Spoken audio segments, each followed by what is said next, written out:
lo estuvimos analizando con bastante profundidad en este programa, pues la consulta del pacto histórico, que sabemos que dejó incluso unos números que ni siquiera ellos mismos esperaban. La representante María Fernanda Carrascal decía, no, nosotros nos esperábamos menos de 2.700.000, lo mismo ha dicho Gustavo Bolívar, es decir, para ellos también fue una sorpresa, pero esto también ha generado pues cierto revolcón político, no solamente en el pacto histórico, sino en otros partidos y agrupaciones que dicen, bueno, ¿qué vamos a hacer con estos números que podemos hacer? Algunos han demeritado la votación del pacto histórico, otros dicen, mire, no es tan poco como otros quieren pensar.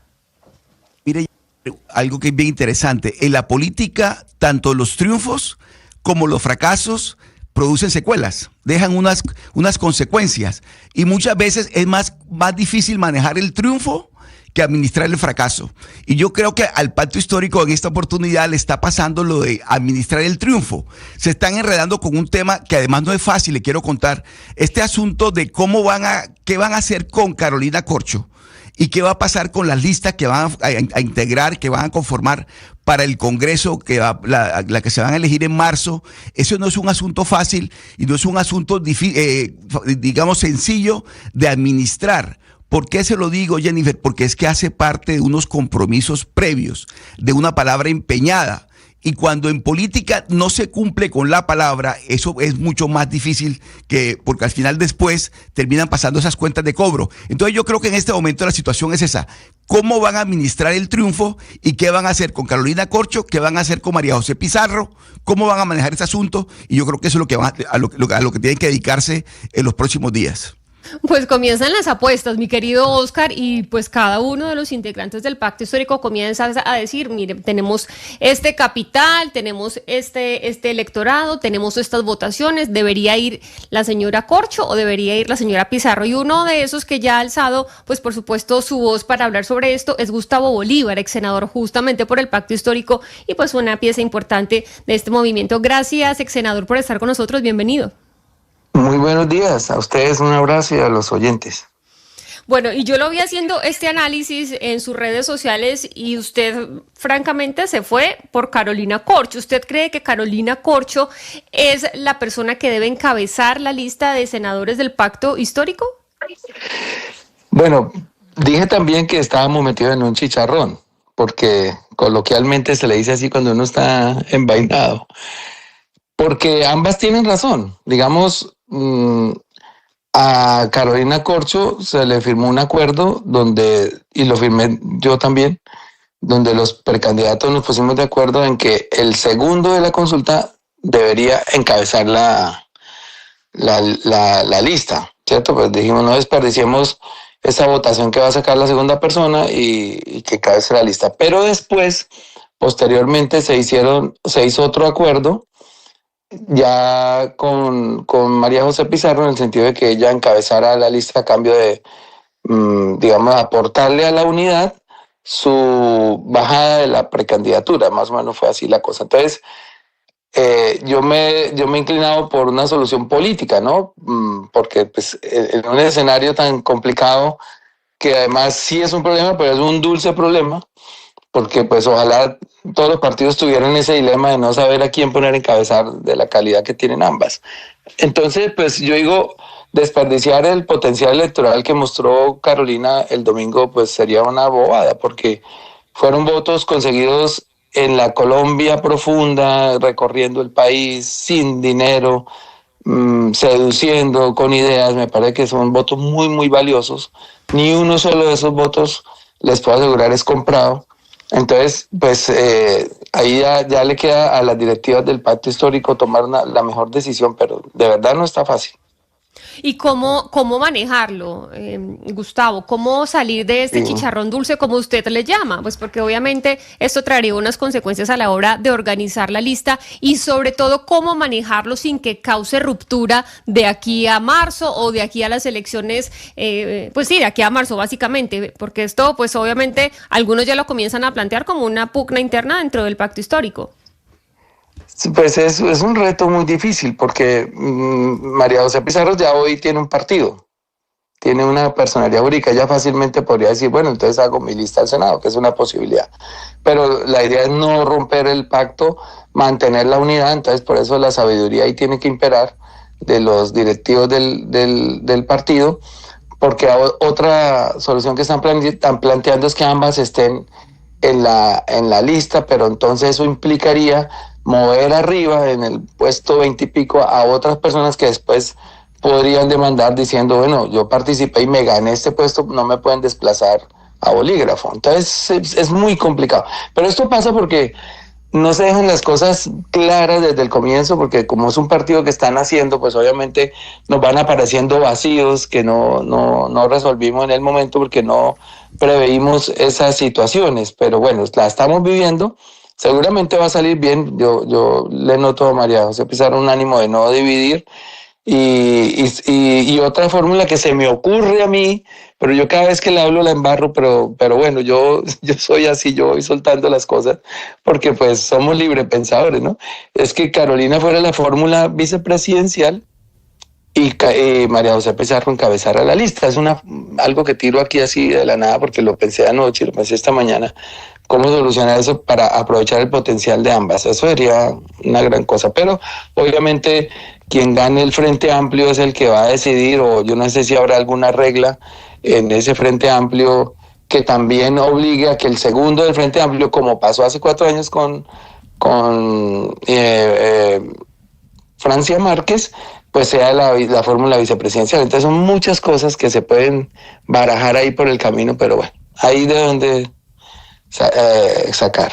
Sí, ex senador, pero ¿usted sí cree que a Carolina Corcho le suene ser la fórmula vicepresidencial? Y de otro lado usted dice, pues, no, ustedes como que no tuvieron, digamos, en cuenta que estos dos acuerdos iban a chocar el uno con el otro. ¿Quiénes hicieron parte de cada acuerdo como para no caer en cuenta que iban a tener esta situación?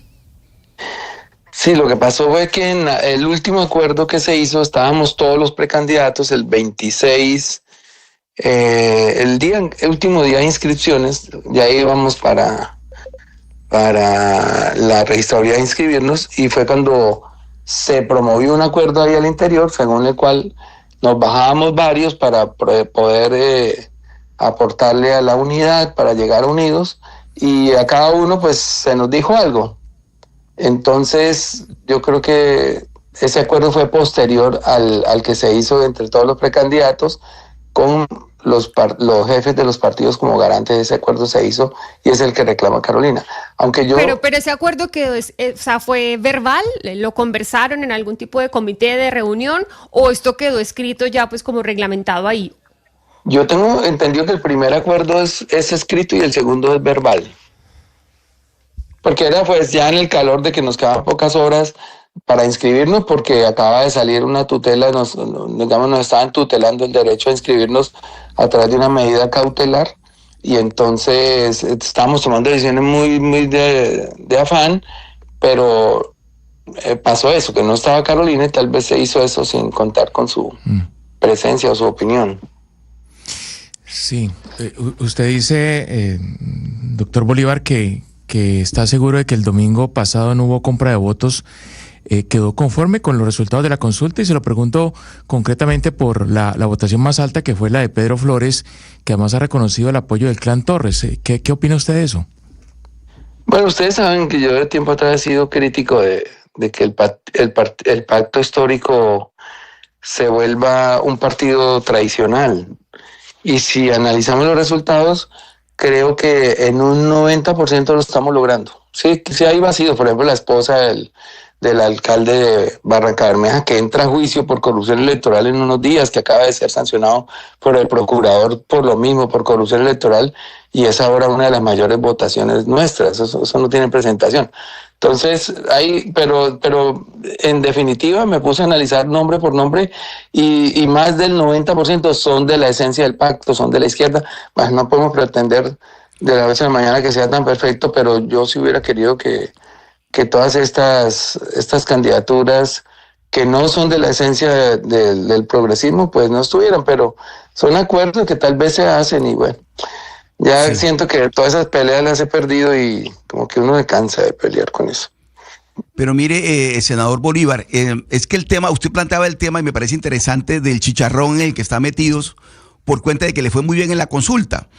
Y tiene que ver con los compromisos. Es decir, uno diría que en estos casos existía, a uno se le olvida las cosas realmente, pero en este caso existía una figura que era perturbadora dentro del pacto histórico, que era el exalcalde de Medellín, Daniel Quintero.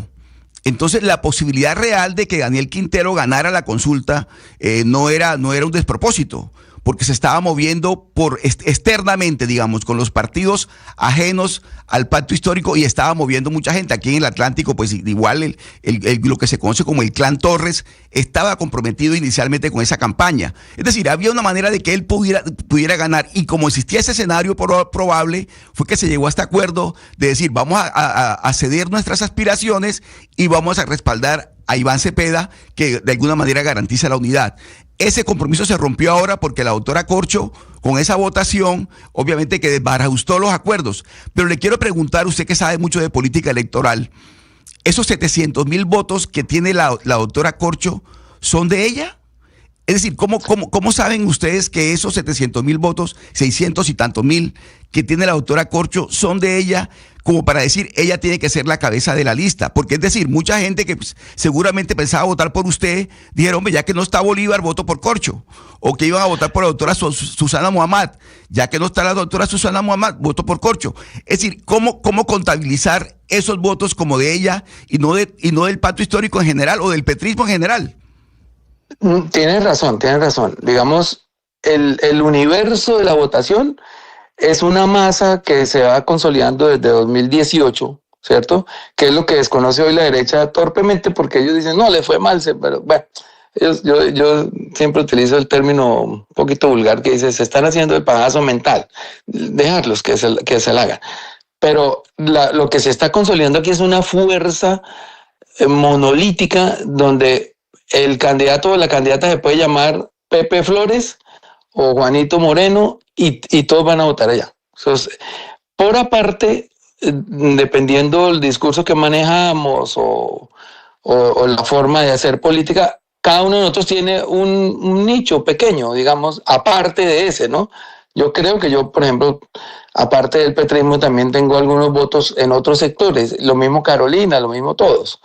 Pero el grupo grande son votos de la izquierda, y cuando ya les presentamos las dos candidaturas, pues lo que tú dices, mucha gente a mí me consultó, por ejemplo, yo les dije, no, tienen libertad, pues yo voy a apoyar a Iván Cepeda, ustedes apoyen al que quieran. La mayoría apoyó a Iván Cepeda, otros se fueron con Carolina Corcho. Por ejemplo, el caso de el exmagistrado Luis Guillermo Pérez, él estaba conmigo en la campaña y se fue con Carolina y él sacó 30,000 votos. Eso es una cosa. Y la otra, que usted tiene razón, y es que dos de los candidatos que apoyaban a Quintero, que es Pedro Flores, que son 185,000 votos, y la señora Laura Cristina Ahumada García, que es la esposa del alcalde de Barranca Bermeja, tiene 68,000. Eso suman más de 200, como cerca de 250,000 votos. Y si a eso le sumamos los votos que sacó, aquí está, su candidato, ¿dónde lo tengo? A ver. Bueno, Alejandro Campo también apoyaba a Quintero, entonces mire, y sacó 66,000. Entonces está la señora de 68,000, Alejandro Campo de 66,000, Pedro Flores de 185,000, y además está Alex Flores con otros 63,000. Eso marca casi 400,000 votos. Esos cuatro candidatos nada más, que son los que apoyaban y bueno, los de aquí de los primeros 10, hacia atrás debe haber otros, pero solamente los cuatro de los primeros 10 suman casi 400,000 votos. Entonces yo creo que Quintero se bajó en mal momento, y sí teníamos razón en que estaba haciendo unos acuerdos, porque Pedro Flores pues es clase política, la señora también, con esas casas, y seguramente de haber continuado su candidatura pues hubiera sumado otras casas que no tenían candidatos, pero que estaban dispuestos a apoyarlo. Entonces sí era una amenaza seria. Al salirse él, pues obviamente quedan los candidatos al Congreso y los demás se distribuyen. Entonces unos agarran para donde Iván y otros para donde Carolina. Pero los votos en su mayoría no son nuestros, digamos, como te digo, ahí pueden poner mañana un muñeco con un nombre y ahí llega la gente porque creen en un proyecto, digamos, el discurso de todo es parecido, sí a la paz, sí a la mitigación del cambio climático, sí a la lucha por la justicia social, o sea que hay un discurso muy homogéneo también. Y todos se prenden de ese discurso y por eso no importa el nombre que esté ahí en campaña, siempre lo vamos a apoyar. Sí, pero es un discurso homogéneo, ex senador Bolívar, pero pues también hay muchas personas que no están de acuerdo dentro de la izquierda en cómo ha hecho Gustavo Petro las cosas, que de una u otra forma esta consulta del pacto histórico es un proyecto pues continuista del gobierno actual. Y aquí le pregunto con qué aspiraciones llegan ustedes al Frente Amplio, porque ya empiezan ustedes pues a hablar de algún tipo de partidos, hablaron incluso de la nueva U, que es esta disidencia que se está tratando de hacer del partido de la U, de alguna parte del Partido Liberal, ya una parte también del Partido Verde, pero ¿cuáles son las aspiraciones de ustedes? Porque ya los liberales dijeron no estamos tan interesados en formar parte de la misma agrupación. Sí, el Frente Amplio ya cambia un poco el discurso, ¿no? Ya, digamos, nuestro representante va a ser Iván Cepeda. Digamos, este discurso chiquito que le acabo de echar más otras cosas, la igualdad de género, bueno, son 6, 7 cositas que van en la lista. Eso nos lo va a defender allá Iván Cepeda. Nosotros aspiramos que él gane en el Frente Amplio, porque si gana otra persona, pues tendrá sus ideas propias, hay que negociar un plan programático, sentarse a ver cómo, y yo creo que eso lo harán antes de la elección, de que todos los candidatos del Frente Amplio defiendan un mismo programa que realmente está basado en por lo menos un porcentaje muy alto, más de la mitad, en el programa de gobierno actual del presidente Petro, que hay mucha gente que no le gusta, pero hay mucha gente que se ha beneficiado, como los campesinos que están recibiendo cientos de miles de hectáreas de tierra, las madres comunitarias que por fin tienen un sueldo y tienen una pensión, los soldados a los que se le ha subido por 8 el salario, pues ganaban 200,000 y ahorita en enero ya van a ganar 1.600.000. Hay mucha gente, los estudiantes del SENA que no tenían un contrato, hoy lo tienen. Entonces, allá por debajo en esa Colombia, muy abajo, hay millones de personas, hay 3.100.000 viejitos que empiezan a recibir un bono pensional. Entonces, son millones de personas que están muy contentas con este gobierno, aunque arriba haya otros que no están contentos. Ese es un juego que hay que analizarlo con mucho cuidado, porque no es solamente decir esto ha sido un mal gobierno, porque hay mucha gente a la que se está beneficiando y que pueden decir este es el mejor gobierno de la historia, como hay gente que no ha salido favorecida. Entonces son dos discursos ahí, pero en las urnas se está viendo que la gente está entusiasmada. Tú lo decías al comienzo, cuando decían, ni nosotros esperábamos el resultado. La verdad, yo esperaba 1,5 millones de votos y nos dábamos por bien servidos con eso. Pero la gente está entusiasmada para defender que esto salga. Y mire este dato tan importante. Para Senado, con 20,000 mesas, de las 120,000 que se ponen en marzo, con 20,000 mesas, sin los votos de los campesinos, sin los votos de la tercera edad, porque no se van a movilizar a mesas lejísimas, sin los votos del exterior, ya igualamos la votación de hace 4 años. Sacamos 2.700.000 votos para el Senado. Hace 4 años fueron 2.900.000, con solamente la sexta parte de la mesa. O sea que nosotros, yo creo, pues ojalá no esté equivocado, que vamos a hacer una votación de más de 4 millones de votos para el Senado. Eso nos podría dar 30 curules. Entonces, ojo que eso, solamente hoy, ya, en puro solo para ordenar la lista ya salieron a votar 2 millones. En el calentamiento, sí, está exacto, entonces es muy probable que en marzo ya con todas las mesas cerquita de la casa de la gente votando en el exterior, etcétera, vamos a hacer una votación muy grande y tener muchas curules.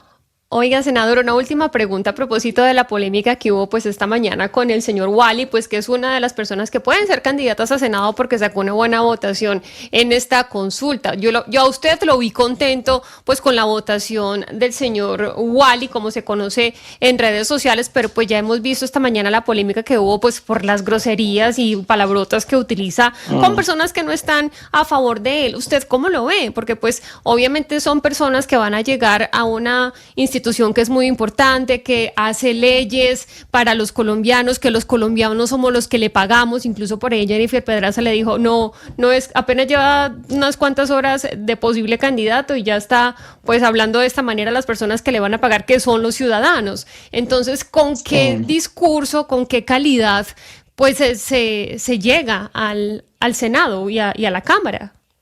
No, son dos cosas. Una, uno en el éxito tiene que ser más humilde incluso que en la derrota, porque son beneficios que le da a uno la vida o Dios, si ellos creen en eso, y que lo ponen a uno en esa posición tan privilegiada. Yo creo que uno debería estar muy agradecido. Cuando uno entra, y bienvenido Wally a la vida pública, cuando apenas uno pone un paso en la vida pública, que él lo dio antier, ya tiene que saber que se le viene el mundo encima, que le van a decir de todo y uno tiene que él tiene que empezar a tener cuero y lo va a tener en poco tiempo. Pero me parece desafortunado lo que dice, porque todavía no hemos sacado la lista, no la hemos puesto en la vitrina para que la gente venga y la compre. Y si ven que ahí hay prepotencia, que ahí hay grosería, pues nos pueden alejar votantes.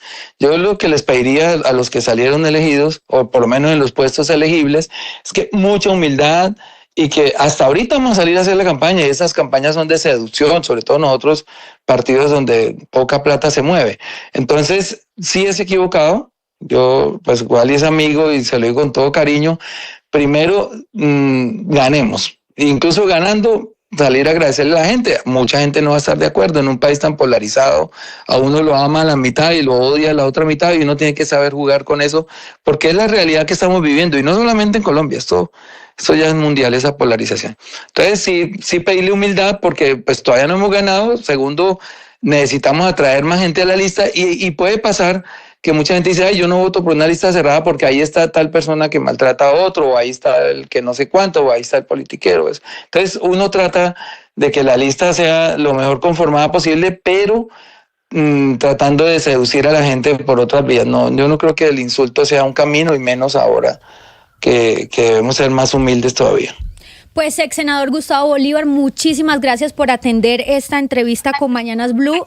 Tremendo problema que tienen ustedes ahí en el pacto histórico, y ojalá, la misma María José Pizarro decía esta mañana también en estos micrófonos, se pueda solucionar de la mejor forma y en medio del diálogo. Sí, así es.